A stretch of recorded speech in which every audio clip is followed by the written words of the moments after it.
ವಿಜಯಪುರ ಕೃಷಿ ಪರಿಕರ ಮಾರಾಟಗಾರರ ಸಂಘ, ಇಂಡಿ ರಸ್ತೆ, ವಿಜಯಪುರ ಹಾಗೂ ಭಾರತೀಯ ಕೃಷಿ ಪರಿಕರ ಸಂಘ ವತಿಯಿಂದ ಇಂದು ವಿಜಯಪುರದಲ್ಲಿ ಸಾಂಕೇತಿಕ ಧರಣಿ ನಡೆಯಿತು. ವಿವಿಧ ಬೇಡಿಕೆಗಳನ್ನು ಈಡೇರಿಸುವಂತೆ ಆಗ್ರಹಿಸಿ ಪ್ರತಿಭಟನೆ ನಡೆಸಿದ್ದ ಸದಸ್ಯರ ಬಳಿಕ ಜಿಲ್ಲಾಧಿಕಾರಿ ಮನವಿ ಸಲ್ಲಿಸಿದರು. ಕೃಷಿ ಪರಿಕರ ವ್ಯಾಪಾರಿಗಳ ಸಮಸ್ಯೆಗಳಿಗೆ ಸರ್ಕಾರ ತಕ್ಷಣ ಸ್ಪಂದಿಸಬೇಕೆಂದು ಸಂಘದವರು ಒತ್ತಾಯಿಸಿದರು.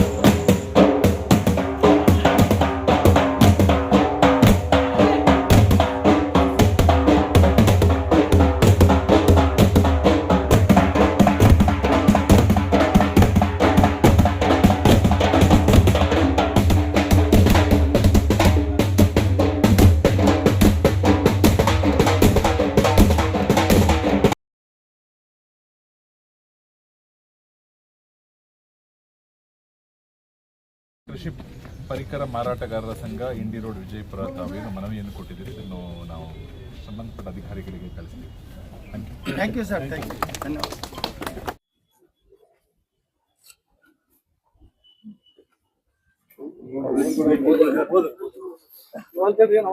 ಮೊದಲನೆಯದಾಗಿ ಈ ದೇಶ ಕಾಯುವ ಯೋಧನಿಗೆ, ಅನ್ನ ನೀಡುವ ರೈತನಿಗೆ ವಂದಿಸಿ ಇವತ್ತು ವಿಜಯಪುರ ಜಿಲ್ಲಾ ಕೃಷಿ ಪರಿಕರ ಮಾರಾಟಗಾರ ಸಂಘದ ವತಿಯಿಂದ ಹಮ್ಮಿಕೊಂಡಂತ ಒಂದು ದಿನದ ಸಾಂಕೇತಿಕ ಬಂದ್ಗೆ ಆಗಮಿಸಿದಂತ ನನ್ನ ಎಲ್ಲ ಜಿಲ್ಲೆಯ ಕೃಷಿ ಪರಿಕರ ಮಾರಾಟ ಬಂಧುಗಳು ಮತ್ತು ಇಲ್ಲಿ ಪಾಲ್ಗೊಂಡಿರ್ತಕ್ಕಂಥ ಅಧಿಕಾರಿಗಳಿಗೂ ಮತ್ತು ಪೊಲೀಸ್ ಇಲಾಖೆಯ ಅಧಿಕಾರಿಗಳಿಗೂ ವಂದಿಸಿ ಇವತ್ತ ಎಲ್ಲ ಡೀಲರ್ಗಳು ಕೂಡಿ ನಮ್ಮ ಬಹುಕಾಲದ ಬೇಡಿಕೆಗಳನ್ನು ಈಡೇರಿಸುವಂತೆ ತಮ್ಮಲ್ಲಿ ಮನವಿ ಕೊಡಲು ಬಂದಿದ್ದೇವೆ. ಮಾನ್ಯರೇ, DAP ಮತ್ತು ಯೂರಿಯಾದ ಜೊತೆಗೆ ಒತ್ತಾಯವಾಗಿ ಬೇರೆ ಉತ್ಪಾದನೆಗಳನ್ನು ಲಿಂಕ್ ಮಾಡುವುದನ್ನು ನಿಲ್ಲಿಸಬೇಕು. ಎಲ್ಲ ರಸಗೊಬ್ಬರಗಳ ಬೆಲೆ ಮೇಲೆ 8% ಡೀಲರ್ ಮಾರ್ಜಿನ್ ಇರುವಂತೆ ನೋಡಿಕೊಳ್ಳಬೇಕು ಮತ್ತು ಎಲ್ಲ ರಸಗೊಬ್ಬರಗಳನ್ನು FOL ಡೋರ್ ಡೆಲಿವರಿ ಕೊಡುವಂತೆ ಕ್ರಮ ಕೈಗೊಳ್ಳಬೇಕು. ಗೊಬ್ಬರ, ಬೀಜ, ಕೀಟನಾಶಕಗಳ ಸ್ಯಾಂಪಲ್ ಕಳಪೆ ಬಂದಾಗ ಕಂಪನಿಯವರ ಮೇಲೆ ಮಾತ್ರ ಕೇಸ್ ಹಾಕಬೇಕು ಮತ್ತು ಗೊಬ್ಬರ, ಬೀಜ, ಕೀಟನಾಶಕ ಸ್ಯಾಂಪಲ್ ಕಳಪೆ ಬಂದಾಗ ಕಂಪನಿಯವರ ಮೇಲೆ ಕೇಸ್ ಹಾಕಬೇಕು. ಡೀಲರ್ಗಳನ್ನು ಸಾಕ್ಷಿಯಾಗಿ ಪರಿಗಣಿಸಬೇಕು. ಡೀಲರ್ಗಳಿಂದ ಸ್ಯಾಂಪಲ್ ರಾ ಮಾಡಿದಾಗ ಸ್ಯಾಂಪಲ್ನಲ್ಲಿನ ಹಣವನ್ನು ಕಡ್ಡಾಯವಾಗಿ ಡೀಲರ್ಗೆ ಪಾವತಿ ಮಾಡಬೇಕು. ಅಧಿಕಾರಿಗಳು ತಪಾಸಣೆಗಾಗಿ ಅಂಗಡಿಗಳಿಗೆ ಭೇಟಿ ಕೊಟ್ಟ ನಂತರ ಮಾಧ್ಯಮಗಳಿಗೆ ಹೇಳಿಕೆಗಳನ್ನು ಕೊಡುವಾಗ ದಾಳಿ ಎನ್ನುವ ಪದದ ಬದಲು ತಪಾಸಣೆ ಎಂದು ಪರಿಗಣಿಸಬೇಕು. FID ಮುಖಾಂತರ ರಸಗೊಬ್ಬರ ಮಾರಾಟ ಮಾಡುವ ಆದೇಶ ಸ್ವಾಗತಿಸುತ್ತೇವೆ. ನೀರಾವರಿ ಮತ್ತು ಒಣ ಬೇಸಾಯಗಾರರಿಗೆ ಬೆಳೆಗಳ ಆಧಾರದ ಮೇಲೆ ರಸಗೊಬ್ಬರ ದೊರೆಯುವ ಹಾಗೆ ನೋಡಿಕೊಳ್ಳಬೇಕು. FID ಮುಖಾಂತರ DAP ಮತ್ತು ಯೂರಿಯಾ ಮಾರಾಟ ಮಾಡುವುದನ್ನು ಹಿಂಗಾರು ಬೆಳೆಯವರಿಗೆ ಕಡ್ಡಾಯಗೊಳಿಸಬಾರದು ಮತ್ತು ಸಾರಥಿ ಪೋರ್ಟಲ್ ಅನ್ನು ಬೀಜ ಮಾರಾಟ ಸ್ನೇಹಿಯಾಗಿ ರೂಪಿಸಬೇಕು. ಈ ಎಲ್ಲ ಬೇಡಿಕೆಗಳನ್ನು ಸಹಾನುಭೂತಿಯಿಂದ ನಮ್ಮ ಅಧಿಕಾರಿಗಳು ಮತ್ತು ಕೃಷಿ ಇಲಾಖೆಯವರು ಮತ್ತು ಎಲ್ಲ ನಮ್ಮ ಸಂಬಂಧಪಟ್ಟ ಇಲಾಖೆಯವರು ಪರಿಗಣಿಸಬೇಕಂತ ಈ ಮೂಲಕ ಕೈ ಮುಗಿದು ಕೇಳಿಕೊಳ್ಳುತ್ತೇನೆ.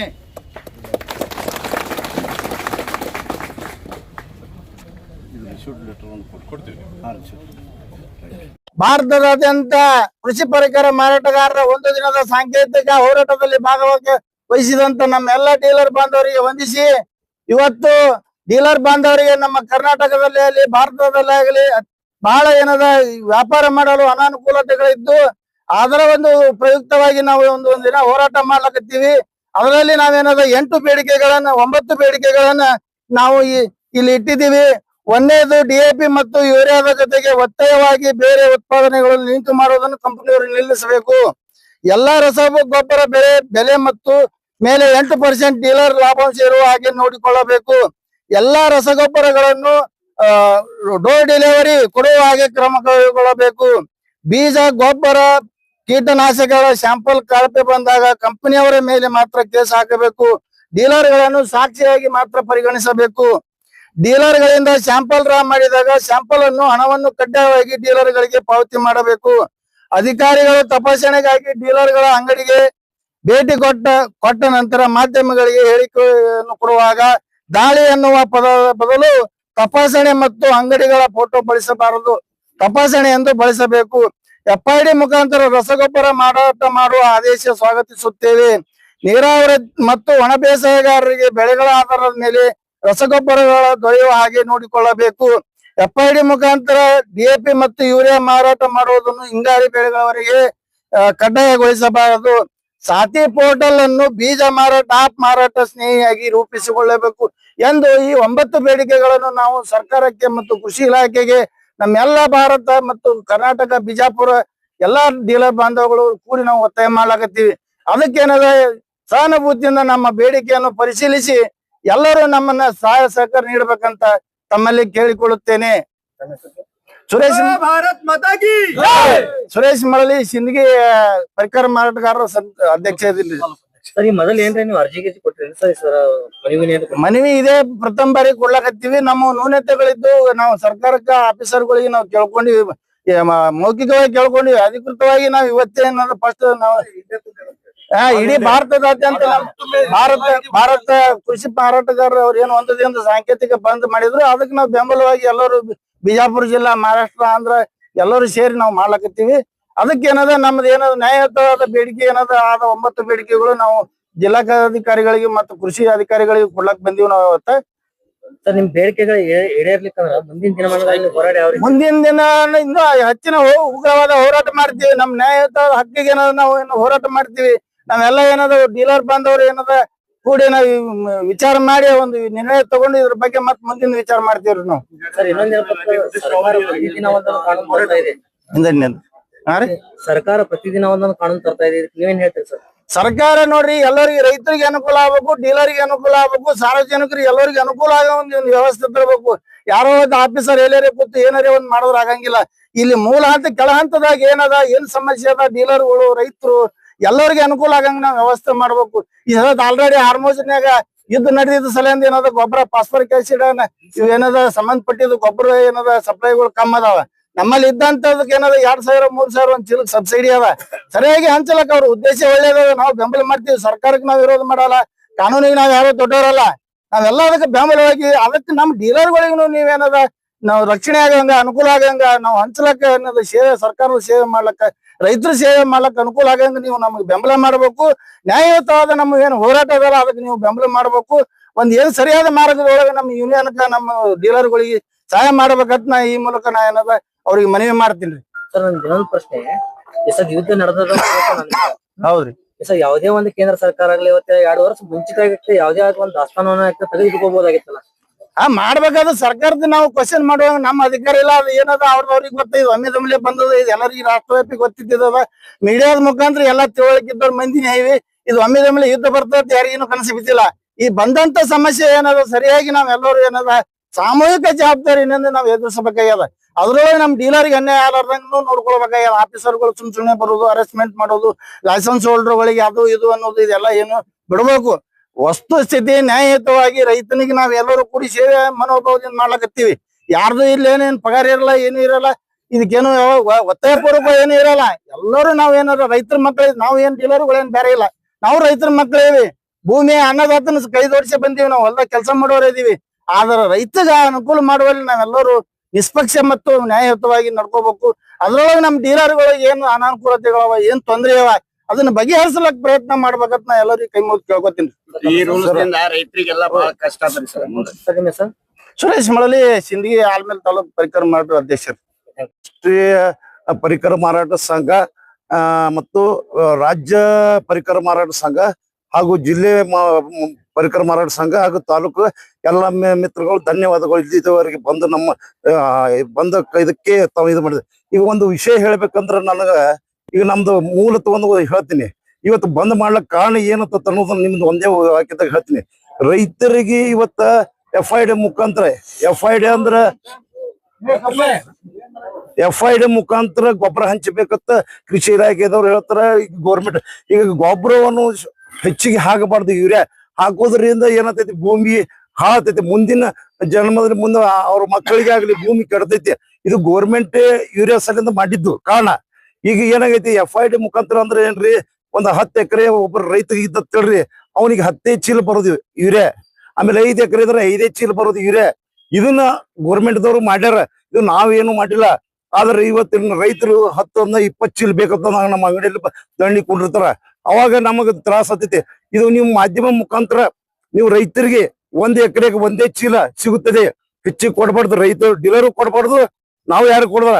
FID ಮುಖಾಂತರ ನಿಮ್ಗೆ ಒಬ್ಬರ ಅಂಗಡಿ 3 ಚೀಲ ತಗೊಂಡತ್ತೀಳ್ರಿ, ಇನ್ನೊಂದ್ 3 ಚೀಲ ತಗೊಂಡತ್ತೀಳ್ರಿ, ಅವ್ನು ಕೋಟ 4 ಚೀಲ ಉಳಿತು. ಇನ್ನ ನಮ್ ಮುಂದೆ ಸಿಗುದಿಲ್ಲ, ಅವನಿಗೆ 4 ಚೀಲ ಕೋಟ ಮುಗಿತಂದ್ರೆ ತಿಳ್ರಿ ಅವನಿಗೆ ಹೊಟ್ಟೆ ಸಿಗುದಿಲ್ಲ. ಆದ್ದರಿಂದ ರೈತರು ನಮ್ಮ ಜೋಡಿ ಸಹಕರಿಸಬೇಕು, ಮತ್ತೆ ವ್ಯಾಪಾರಸ್ಥರು ನಮ್ಮ ಜೋಡಿ ಸಹಕರಿಸಬೇಕು. ಇದರಿಂದ ನಾ ಇದೊಂದು ಕೇಳ್ಕೊತೀನಿ ಸರ್. ಒಂದ್ ವರ್ಷಕ್ಕೆ ಇಂತಿಷ್ಟೇ ಕೊಡಬೇಕು ಗೊಬ್ಬರ ಅಂತ ಒಂದ್ ರೈತರಿಗೆ ಅಂದ್ರೆ ಒಂದ್ ಮಾಡ್ಯಾರ. ಮೇಲಟ್ಟಕ್ಕ ಒಂದ್ ತಿಂಗಳಿಗೆ 2 ಹತ್ತು ಮಾಡ್ಯಾರ, ನೀರಾವರಿಗೆ 5 ಚೀಲ ಮಾಡ್ಯಾರ. ಅದು ರೈತರಿಗೆ ಅದ್ರಾಗ ನಮ್ಮ ಏರಿಯಾದಾಗ ಈ ಆಲ್ಮೇಲ ಸಿಂದಗಿ ನೀರಾವರಿ ಏರಿಯಾದೊಳಗ ಅತಿ ಹೆಚ್ಚಿನ ತೇವಾಂಶ ಜಾಸ್ತಿ ಇದ್ದ ಸಲ ಯೂರಿಯಾದ ಬೇಡಿಕೆ ಜಾಸ್ತಿ ಅದ. ಇನ್ನೊಂದು ಆಲ್ಟರ್ನೇಟಿವ್ ಕೇಂದ್ರ ಸರ್ಕಾರ ಏನ್ ಮಾಡಿದ, ನ್ಯಾನೋ ಯೂರಿಯಾ ತೆಗೆದದ. ನ್ಯಾನೋ ಯೂರಿಯಾ ಬಳಸಲಕ್ಕೆ ಡಿಪಾರ್ಟ್ಮೆಂಟ್ ಏನೋ ಅವೇರ್ನೆಸ್ ಇಲ್ಲ, ಅವ್ರಿಗೆ ಬೇಡಿಕೆ ಬರ್ಬೇಕು. ಈಗೆಲ್ಲ ಯೂರಿಯಾ ಕಂಪ್ನಿಯವ್ರು ಏನದ, ಇಫ್ಕೋ ಕಂಪ್ನಿಯವರು ಅವ್ರು ಇವರು ಕಂಪ್ನಿಯವ್ರು ಲಿಂಕ್ ಮಾಡ್ಲಾಕತ್ತಾರ. ಆ ಗೊಬ್ಬರ ಕೂಡ ನ್ಯಾನೋ ಯೂರಿಯಾ ಮಾರಿ, DAP ಕೂಡ ಇಷ್ಟು ಬಾಕ್ಸ್ ತೋರಿ ಅಷ್ಟು ಬಾಕ್ಸ್ ತೋರಿ. ಅದು ಏನದ ಅವೇರ್ನೆಸ್ ಇಲ್ಲಾರ್ದಕ್ ರೈತರು ಬಳಸಲಾಗ್ಯಾರ. ಕೆಲವೊಂದು ತೊಗೊಂಡದ್ ಏನದ ನ್ಯಾನೋ ಯೂರಿಯಾಗಳು ಸೆಟ್ ಆಗ್ಯಾವ, ಗಟ್ಟಿಯಾಗಿಲ್ಲ. ಅದು ಇನ್ನೊಂದ್ ಏನಾಗ್ಯದ, ಅವೇರ್ನೆಸ್ ಇಲ್ಲಾರ್ದಕ್ಕ, ಅದ್ರ ಬಗ್ಗೆ ತಿಳುವಳಿಕೆ ಇಲ್ಲಾರ್ದಕ್ಕ ಆ ಯೂರಿಯಾದ ಬಗ್ಗೆ ರೈತರಲ್ಲಿ ಇನ್ನ ಅದ್ರ ಬಗ್ಗೆ ಅವ್ರಿಗೆ ಮನವರಿಕೆ ಇಲ್ಲ. ಹಿಂಗಾಗಿ ಅದನ್ನ ಹೊಲತ್ತಾರ ಅವ್ರು. ಬರೇ ಈ ಕಾಲ್ ರೂಪದ ಯೂರಿಯಾನೇ ಬೇಡ್ತಾರ, ದ್ರವ ರೂಪದ ಈ ನ್ಯಾನೋ ಯೂರಿಯಾ ಹೊಲತ್ತಾರ. ನ್ಯಾನೋ ಯೂರಿಯಾ ಆಕ್ಚುಲಿ ವಾತಾವರಣಕ್ಕೂ ಚಲೋ, ಎಲ್ಲದಕ್ಕೂ ಚಲೋ, ರೈತರಿಗೆ ಕಾಸ್ಟ್ ಉಳಿತಾಯ ಆಗ್ತದ, ಬಾಡಿಗೆ ಉಳಿತಾಯ ಆಗ್ತದ. ಈ ಕೇಂದ್ರ ಸರ್ಕಾರದ ಉದ್ದೇಶ ಒಳ್ಳೇದದ, ಎಲ್ಲದ. ಅದನ್ನ ಉಪಯೋಗ ಮಾಡಂಗ ಹಳ್ಳಿ ಮಟ್ಟದೊಳಗ, ಗ್ರಾಮ ಮಟ್ಟದೊಳಗ ಅವೇರ್ನೆಸ್ ಇಲ್ಲ. ಡಿಪಾರ್ಟ್ಮೆಂಟ್ದಲ್ಲಿ ಮತ್ತೊಂದಲ್ಲಿ ಮಗದೊಂದಲ್ಲಿ ನಾವಾಗೆ ಗೌರ್ಮೆಂಟ್ ನಮ್ ಲಿಂಕ್ ಮಾಡಿ ಹಾಕ್ತಾರ, ನಾವು ಗೌರ್ಮೆಂಟ್ ರೈತರಿಗೆ ಕೊಟ್ಟವನ್ ರೈತರು ಬೈತಾರ. ಅವ್ರದ್ದು ನಮ್ದು ಸಂಬಂಧ ಕೆಡ್ಲಾಕತ್ತದ. ಇದ್ರ ಸಲಿಂದ ಏನ್ ಆಗ್ಲಾಕತ್ತದ, ಡೀಲರ್ಗಳದು ಮತ್ತು ರೈತರದು ಸಂಬಂಧ ಕೆಡ್ಲಾಕತ್ತಾವ. ಇವ್ರೇನ್ ಕಂಪ್ನಿಯವ್ರ ಏನ್ ಮಾಡ್ತಾರ, ರೇಟ್ ಬಂದ್ ಹೇಳಿದಾಗ ನಮ್ ಲಿಂಕ್ ಈ ಸದ್ ಒಂದು ಲೋಡ್ ಯೂರಿಯಾ 500 ಚೀಲ ಯೂರಿಯಾ, 550 ಚೀಲ ಯೂರಿಯಾ ಕೊಟ್ರ 20 ಬಾಕ್ಸ್ 30 ಬಾಕ್ಸ್ ನ್ಯಾನೋ ಯೂರಿಯಾ ಕೊಡ್ತಾರ. ಇದ್ರದ್ದು ಎಷ್ಟಾದ 1 ಲಕ್ಷ ವರ್ತ. ಉದಾಹರಣೆ ಹೇಳ್ತೀನಿ, 1 ಲಕ್ಷ ವರ್ತ ಆದ 1,50,000 ರೂಪಾಯಿ ಅವ್ರು ಲಿಂಕ್ ಗೊಬ್ಬರಗಳು ಕೊಡ್ತಾರ. ಆ ಲಿಂಕ್ ಗೊಬ್ಬರಗಳು ರೈತರಿಗೆ ಹೋಗಿ ಅಂದ್ರೆ ರೈತರು ಹೊಲತ್ತಾರ. ಹೊಲ ಅಂತಂದು ಸ್ಟ್ರೈಕ್ ಆಗಿ ಕಿರಿಕಿರಿ ಆಗಿ ರೈತ ಸಂಘಗಳು ಕೂಡ ನಮ್ ಕೂಡ ಎಲ್ಲ ಸಂಬಂಧಗಳು ಹಾಳಾಗತ್ತವ. ಅದಕ್ಕ ಸಂಬಂಧಪಟ್ಟವರು ಅದ್ರ ಬಗ್ಗೆ ಅವೇರ್ನೆಸ್ ಮಾಡಿ. ಈ ಜ್ಞಾನ ಯೂರಿಯಾ ಒಳ್ಳೇದದ. ಈಗ ಈ ವಾತಾವರಣದಾಗ ಈ ವಾತಾವರಣ ಕೆಟ್ಟು ಹೋಗಿ ಕ್ಯಾನ್ಸರ್ ಬರ್ಲಾಕತ್ತದ, ಎಲ್ಲ ನಾವು ಒಪ್ತೀವಿ. ಮೋದಿ ಅವ್ರ ಕಾರ್ಯಕ್ರಮ ಹಾಕೊಂಡ್ರೆ, ಡಿಪಾರ್ಟ್ಮೆಂಟ್ ನವ್ರ ಕಾರ್ಯಕ್ರಮ. ಆದ್ರೆ ನಮ್ಮ ಇಲಾಖೆಯೊಳಗ ಏನ ರೈತರ ಮಟ್ಟದೊಳಗ, ಗ್ರಾಮ ಮಟ್ಟದೊಳಗ ಹೋಗಿ ಅದ್ರ ಬಗ್ಗೆ ಜಾಗೃತಿ ಇಲ್ಲ, ಅದ್ರ ಬಗ್ಗೆ ಮನವರಿಕೆ ಇಲ್ಲ.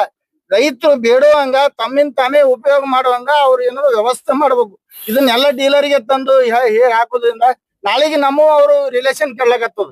ಹಿಂಗಾಗಿ ಸಮಸ್ಯೆಗಳು ಬರ್ಲಾಕತ್ತವ. ಈಗ ಒಂದ್ DAP ಹೇಳಕತ್ತ, DAP ಒಂದೇ ಕೊಡಂಗಿಲ್ಲ, ಅವ್ರು ಕೂಡ ಸ್ವಲ್ಪ ತೋರಿ ಹತ್ತೋರಿ. ಎಲ್ಲಾ ಕಂಪನಿಯವರು ಏನದ ಡೀಲರ್ಗೆ ಮಾನಸಿಕ ಹಿಂಸೆ. ಕೆಲವೊಂದು ಡೀಲರ್ಗಳು, ದೊಡ್ಡ ಡೀಲರ್ಗಳು ಎಲ್ಲಿ ಕಿರಿಕಿರಿಪ್ಪ ಅಕಸ್ಮಾತ್ ಮಾತಾಡೋದ್ರಿಂದ ಅವ್ರಿಗೆ ಸಪ್ಲೈ ಕಟ್ ಮಾಡ್ತಾರೆ ಇವ್ರ ಕಂಪನಿಯವರು. ಈಗ ಏನದ ಇಲಾಖೆ ಅಧಿಕಾರಿಗಳು ಎಲ್ಲಾ ರಸಗೊಬ್ಬರ ಕಂಪನಿಗಳು, ಮಾನ್ಯ ಜಿಲ್ಲಾಧಿಕಾರಿ ರಸಗೊಬ್ಬರ ಕಂಪನಿಯವ್ರಿಗೆ ಕರೆದು ಸ್ಟ್ರಿಕ್ಟ್ ಆಗಿ ವಾರ್ನಿಂಗ್ ಮಾಡಿ ಅವ್ರಿಗೆ ಡೀಲರ್ಗೆ ಏನು ನೀವು ಲಿಂಕ್ ಕೊಡಬೇಡ್ರಿ, ಡೈರೆಕ್ಟ್ ಆಗಿ ಗೊಬ್ಬರ ಕೊಡ್ರಿ, ಸರಿಯಾಗಿ ಹಂಚ್ರಿ, ಸ್ವಲ್ಪ ಇರ್ಲಕ್. ಯಾಕಂದ್ರೆ ಈ ವರ್ಷ ನೋಡ್ರಿ ನೀರಾವರಿ ನಮ್ ಸಿಂದಗಿ ತಾಲೂಕ ಎಲ್ಲಾ ಕಡೆ ಕಬ್ಬಿನ ನೀರೇ ಜಾಸ್ತಿ ಬಂದದ. ಯಾಕಂದ್ರೆ ಹೋದ ವರ್ಷ ಮಳಿ ಜಾಸ್ತಿ ಆಗ್ಯದ. ಮಳಿ ಜಾಸ್ತಿ ಆದ ಹಳ್ಳ ಕೊಳ್ಳ ಬಾವಿ ಒಳಗ ನೀರ್ ಜಾಸ್ತಿ ಇದ್ದ ಸಲಿಂದ ರೈತರು ಹೋದ ವರ್ಷ ಹಾಕಿದ ಎಲ್ಲಾ ಬೆಳೆಗಳಿಂದ ಅದ್ರಿಂದ ಲಾಭ ಜಾಸ್ತಿ ಬಂದದ. ಹಿಂಗಾಗಿ ಸಾಮಾನ್ಯವಾಗಿ ರೈತರು ಏನದ ಲಾಭ ತಗೋಬೇಕಂತ ಎಲ್ಲರೂ ತಮ್ಮ ಎಷ್ಟು ನೀರಾವರಿ ಅದ, ಏನು ಭೂಮಿ ಅದ ಎಲ್ಲಾ ಕಡೆ ಕಬ್ಬಿನೂ ಹಚ್ಚಲಾಕತ್ತಾರ. ಕಬ್ಬಿನ ಬೀಜ ಜಾಸ್ತಿ ಬರ್ಲಾಕತ್ತಾವ. ಇದ್ರ ಸಲಿಂದ ಗೊಬ್ಬರದ ಏನದ ಬೇಡಿಕೆನೂ ಜಾಸ್ತಿ ಆಗ್ತದ. ಈಗ ಯುದ್ಧ ನಡೆದ ಸಲಿಂದ ಈ ಪ್ರಾಬ್ಲಮ್ ಇದ್ದ ಸಲಿಂದ ಗೊಬ್ಬರ ಸಪ್ಲೈ ಕಮ್ಮಿ ಅದ, ಗೊಬ್ಬರ ಉತ್ಪಾದನೆನೂ 25% ಕಮ್ಮಿ ಅದ. ನಾವು ಪತ್ರಿಕೆಗಳು ನೋಡ್ಲಕತ್ತೀವಿ. ಅದ್ರ ಸಲಿಂದ ದಯವಿಟ್ಟು ಏನದ ವಸ್ತು ಸ್ಥಿತಿ ಅರ್ಥ ಮಾಡ್ಕೊಂಡು ಮಾನ್ಯ ಜಿಲ್ಲಾಧಿಕಾರಿಗಳು ಮತ್ತೆ JDS ಸಾಹೇಬರು ಯಾವ್ದು ಎಲ್ಲಾ ಜ್ವಾರಿ ಕಂಪನಿ ಅಲ್ಲಿ, ಇಫ್ಕೋ ಕಂಪನಿ ಅಲ್ಲಿ, ಗೋದಾವರಿ ಕಂಪನಿ ಅಲ್ಲಿ ನೋಡ್ರಿ, ಇಫ್ಕೋ ಕ್ರಿಪ್ಕೋ ಗೌರ್ಮೆಂಟ್ ಸಾರ್ವಜನಿಕ ರೈತರಿಗಾಗಿ ಹುಟ್ಟಿದಂತ ಕಂಪನಿಗಳು. ಅವರು ಸೇವೆ ರೂಪವಾಗಿ ಲಿಂಕ್ ಇಲ್ಲಾರ್ದೆ ಗೊಬ್ಬರ ಡೀಲರ್ಗಳಿಗೆ ಒದಗಿಸ್ಬೇಕು. ಅದಕ್ಕೆ ಏನದ ತಾವೊಂದು ಉದ್ದೇಶ ಮರ್ತು ಅವರೇ ಹೆಚ್ಚಿಗೆ ಲಿಂಕ್ ಕೊಡ್ಲಾತ್ತಾರ. ಭಾರತ ಸರ್ಕಾರದ ಒತ್ತಡದ ನಮ್ ಕೃಷಿ ಇಲಾಖೆ ಟಾರ್ಗೆಟ್ ಅದ ಅಂತೇಳಿ ಡೀಲರ್ಗಳಿಗೆ ಒತ್ತಾಯ ಪೂರ್ವಕವಾಗಿ ಅವರೆಲ್ಲ ಹಾಕ್ಲಕತ್ತಾರ. ಅದನ್ನ ನಿಲ್ಲಬೇಕು. ಬೇಕಂದ್ರ ರೈತರು ಬೇಡದ್ರ, ಡೀಲರ್ ಬೇಡದ್ರ ಕೊಡ್ಬೇಕಷ್ಟೇ. ಸ್ವ ಇಚ್ಛೆಯಿಂದ ಕೊಡ್ಬೇಕು. ನಾವು ಒತ್ತಾಯವಾಗಿ ರೈತರು ಕೊಡಬಾರ್ದು, ಡೀಲರ್ ಒತ್ತಾಯವಾಗಿ ಕಂಪನಿಯವ್ರ ಕೊಡಬಾರ್ದು.